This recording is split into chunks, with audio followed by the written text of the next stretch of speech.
Hello guys et bienvenue dans cette nouvelle vidéo qui est ma deuxième vidéo. Aujourd'hui on se retrouve pour une vidéo un peu spéciale parce que c'est une vidéo que j'avais très hâte de faire. Très hâte de faire, bref.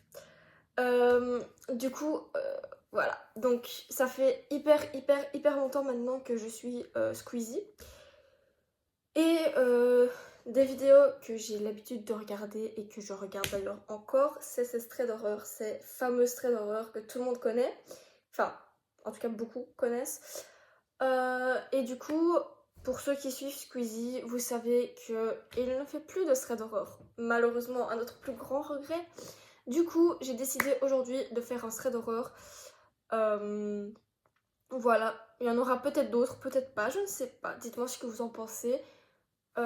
Mais voilà, du coup aujourd'hui, un petit thread d'horreur. Et voilà, c'est parti. Hello, c'est ma voix off. Du coup, j'ai remarqué pendant la vidéo que je disais énormément le genre vraiment énormément.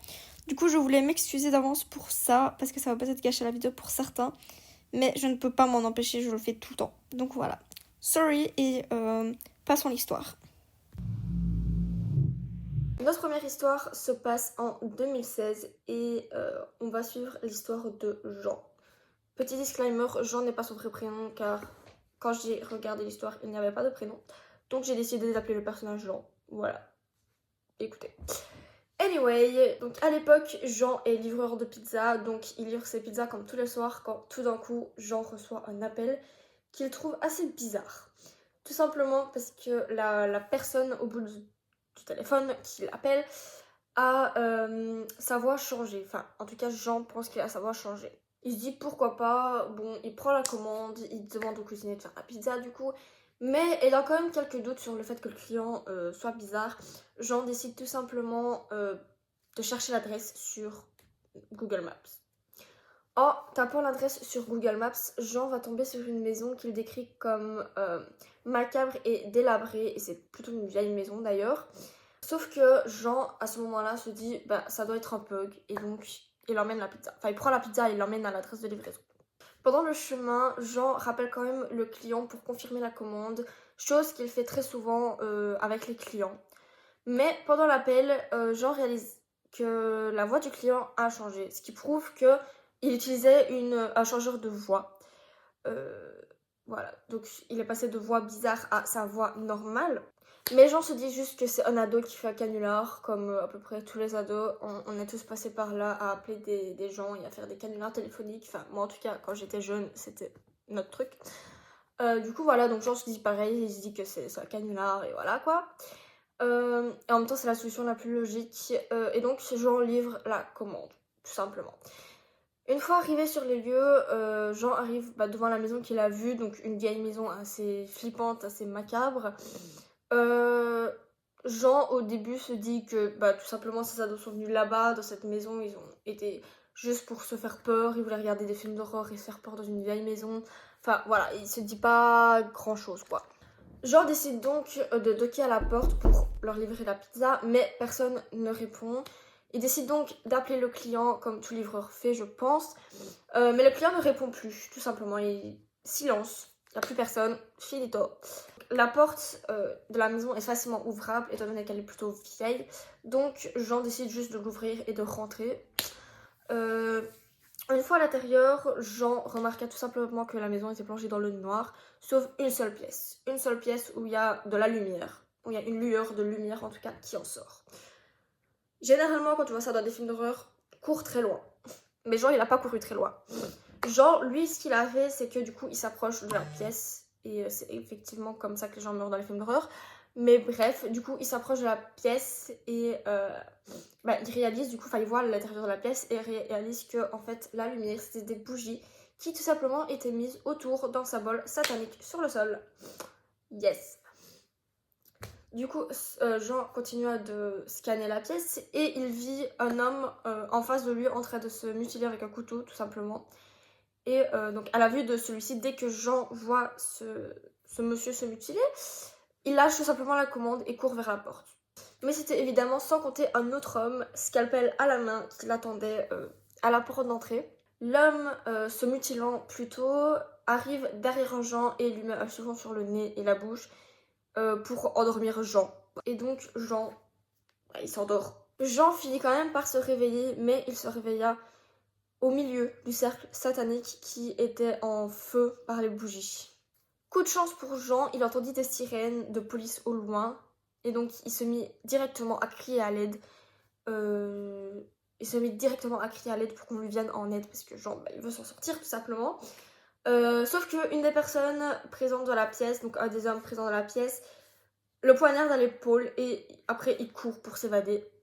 La police, une fois arrivée sur les lieux, attrapa les deux hommes qui ont essayé de s'enfuir et expliqua à Jean qu'un voisin avait entendu du bruit et a donc appelé la police.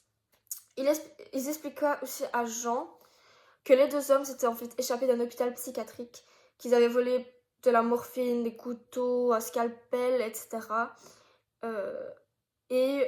Un médecin qui était présent sur les lieux aussi expliqua à Jean tout simplement que ça fait plusieurs jours que ces deux individus-là parlaient de sacrifier quelqu'un et tout simplement quand le médecin lui expliqua ça, Jean comprit que c'était lui la cible.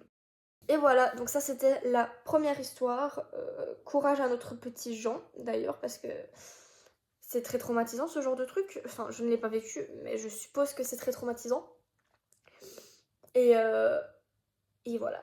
Après moi, personnellement, j'ai vu tellement de films d'horreur et je regarde tellement de séries d'horreur Squeezie que personnellement, je vois une vieille maison, je me barre.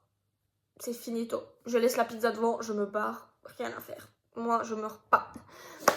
Mais voilà, très traumatisant. Puis bon, voilà quoi. Ok, pour la deuxième histoire, on va suivre l'histoire de Léa. Et cette fois-ci, c'est son vrai prénom qu'elle a donné son vrai prénom.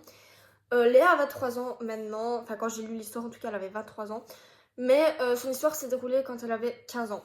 Léa donne un contexte quand même avant l'histoire, et donc dans le contexte elle explique tout simplement que à l'époque elle habitait au premier étage d'un appartement et que sa meilleure amie Ludivine, qui d'ailleurs l'est toujours, habitait dans la même rue qu'elle.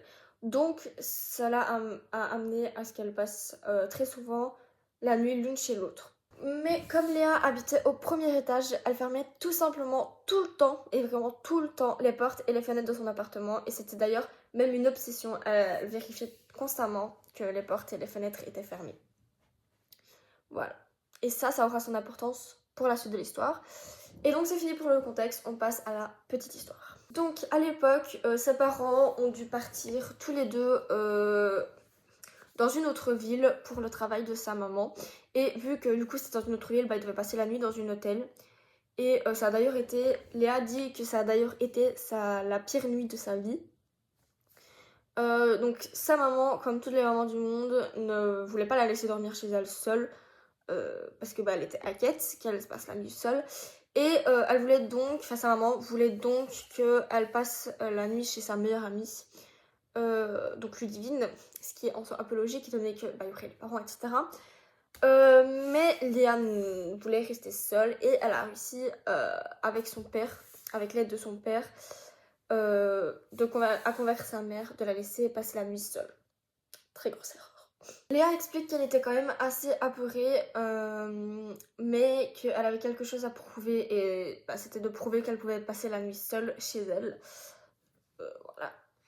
Mais avant, elle s'est quand même assurée qu'elle pouvait aller chez Ludivine passer la nuit à n'importe quel moment si elle n'était pas rassurée du tout, si elle avait peur ou des trucs comme ça. Et évidemment, c'était ok. Arrivée à 3h, Léa était sur son téléphone dans le salon tout simplement. Et là, elle a cette sensation d'être observée. Mais genre, elle a une forte sensation d'être observée. Et je pense qu'on a tous ressenti cette sensation, c'est horrible. Après, tu paniques. Enfin, moi en tout cas, quand ça m'arrive, je stresse et tout, je suis en mode qu'est-ce qui se passe? Anyway. Donc Léa se sent observée et elle se dit c'est bizarre, c'est très bizarre. Et au même moment, elle entend des craquements de pas qui viennent de sa chambre. Mais Léa explique que ça ne l'a pas inquiétée tout de suite parce qu'elle vivait dans un vieil appartement et elle avait l'habitude d'entendre ce genre de craquements. Elle entendait même des petits toc-toc, des bruits un peu bizarres, enfin voilà, des trucs qu'on entend généralement dans une vieille maison. Donc ça ne l'a pas inquiétée toujours. Il y avait toujours une explication rationnelle à ça et donc voilà, elle n'est pas très inquiète.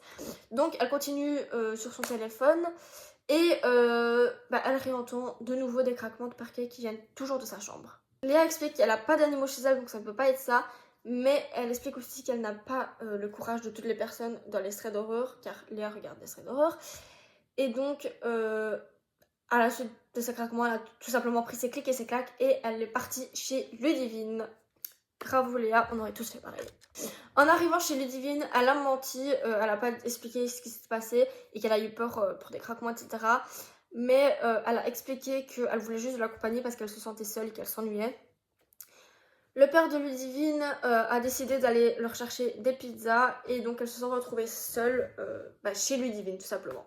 Donc Léa explique que depuis la fenêtre du salon de Ludivine, on peut voir la fenêtre de sa chambre à elle. Donc voilà, ça aura son importance, mais pour l'instant, avec Ludivine, elle se pose tout simplement dans le salon, devant la télé, et Léa en oublie les craquements de parquet, etc. Voilà, elle passe juste du temps avec sa meilleure amie et elle oublie un peu. Le temps passe et Léa décide de passer aux toilettes parce que elle a besoin tout simplement.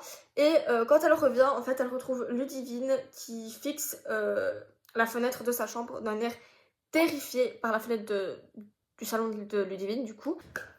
Et ne comprenant pas ce qui se passe car elle revient juste des toilettes et que Ludivine est littéralement toute pâle. Elle lui demande ce qui se passe. Ludivine ne répond pas et donc Léa décide de regarder elle aussi par la fenêtre. Et en regardant par la fenêtre, elle voit que de la lumière est allumée dans tout son appartement. Absolument tout. Et là, il y a sa pote qui lui répond « C'est qui là dans ta chambre ?» Phrase qui ne fait pas du tout flipper. En regardant à son tour vers sa chambre, Léa voit tout simplement l'ombre d'un homme. Et à ce moment-là, Léa frôle la crise cardiaque, tout simplement.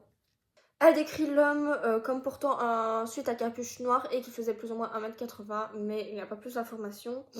Et à ce moment-là, Léa, dans son cerveau, il y a tous les éléments qui se relient. Donc les craquements, son malaise d'être seule à la maison, le fait de se sentir regardée. Il y a tout qui se relie dans sa tête. Et puis d'un coup, l'homme lève la tête vers elle, donc vers la maison de Ludivine, et il les voit à la fenêtre.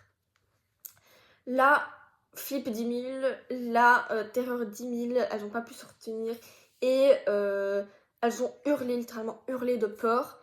Et elles sont précipitées jusqu'à la chambre de Ludivine et elles ont fini par pleurer toutes les larmes de leur corps avant littéralement de faire une crise de panique. Car tout simplement, un homme inconnu était littéralement dans sa chambre. Il les a regardés, donc il sait qu'ils sont là-bas.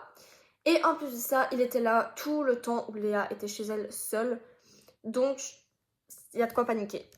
Quelques minutes plus tard, elles ont commencé à se calmer quand quelqu'un toque tout simplement à la porte. Leur premier réflexe, c'est de regarder par le petit œillet de la porte et elles ne voient personne. Pour elles, c'est sûr, c'est la truc qui a toqué. Elle regarde donc par la fenêtre, mais ne voit personne, ne voit toujours personne. Donc, l'intrus a disparu ou la personne qui a toqué a disparu, tout simplement. Après une demi-heure, le père de Ludivine rentre enfin. Et du coup, entre-temps, elles ont compris que l'individu s'était enfui, tout simplement. Et elle explique qu'après ça, elle n'a pas du tout dormi de la nuit. Je pense que personne n'aurait d'ailleurs dormi de la nuit, en fait, après ça. Léa explique qu'elle a tout expliqué à ses parents au téléphone, littéralement en larmes. Et qu'après ça, elle a refusé de retourner chez elle, tout simplement. Et qu'elle a vécu 2 semaines chez Ludivine et a fini au bout de ces 2 semaines, enfin ses parents ont fini au bout de ces 2 semaines par déménager, mais pendant ce temps-là, elle a vécu chez Ludivine parce qu'elle avait trop peur pour rentrer chez elle. Qui en soi est normal, je pense qu'on aurait tous fait la même, franchement, tous. Léa termine en disant que ce qui l'a énormément marqué, c'est qu'elle, du coup, elle savait qu'elle avait fermé toutes les portes et toutes les fenêtres à clé parce que du coup, c'était une obsession, comme je l'ai expliqué dans le contexte, enfin comme elle l'a expliqué dans le contexte surtout. Et que du coup, elle ne comprend pas comment est-ce que l'individu a pu rentrer chez elle, tout simplement, étant donné qu'elle a tout fermé. Elle explique aussi qu'elle va encore aujourd'hui chez le psy une fois par semaine et que cette intrusion a laissé énormément de séquelles sur elle car à l'heure d'aujourd'hui, elle ne sait pas rester, elle est incapable de rester seule chez elle sans faire une crise d'angoisse et aussi depuis cet événement, elle souffre d'insomnie. Donc voilà, c'était notre deuxième histoire et franchement, tout autant traumatisant que la première. Franchement, il y a quelqu'un chez moi, je crois que c'est fini pour moi. Franchement, on aurait tous fait pareil parce que oui, généralement dans les histoires d'horreur, les gens ont un courage de fou malade, ils ont des cojones de fou malade. Franchement, ils y vont. Moi, je suis exactement comme Léa. Il y a un truc comme ça qui m'arrive, je pars. Vraiment, je pars. Je sais pas où je vais, mais je pars. Parce que moi, du coup, j'ai personne qui habite très proche de chez moi. Sauf si je prends le bus, mais voilà. Donc, ouais, vraiment, adieu, c'est fini, au revoir. Voilà. Franchement, je pense qu'on peut tous. Enfin, on n'a pas tous vécu la même chose que Léa, mais on peut se dire, bah, moi, j'aurais exactement fait la même chose. Je serais partie. Parce qu'on n'a pas tous des cojones de fou malade. Hein. Franchement, voilà. Du coup, voilà, si Léa regarde cette vidéo, ben franchement, courage, tu as tout mon soutien et ouais, c'est très traumatisant. Faut savoir que moi aussi, j'ai vécu des trucs traumatisants quand j'étais petite. Le problème, c'est que j'en ai jamais raconté. Et je me suis dit, genre, vous voyez, il y a un moment donné où Squeezie, il a fait des threads d'horreur où il invitait des gens, tout simplement, sur sa chaîne. Et je me suis dit, un jour, je serai là à expliquer mon histoire. Bah, finalement, ça n'arrivera jamais vu qu'il a arrêté les threads d'horreur. Mais voilà, les trucs traumatisants, ça me connaît, donc voilà, je comprends totalement. Pour notre troisième et dernière histoire, on va suivre l'histoire de Nathan. Nathan qui est encore une fois son vrai prénom, étant donné qu'il a mis son vrai prénom sur son thread d'horreur. Donc coucou Nathan si tu passes par là. Donc Nathan explique que l'histoire se passait en 2021 et qu'à l'époque il avait 17 ans. Ce qui d'ailleurs est très récent parce qu'on est qu'en 2025, c'est très très très récent.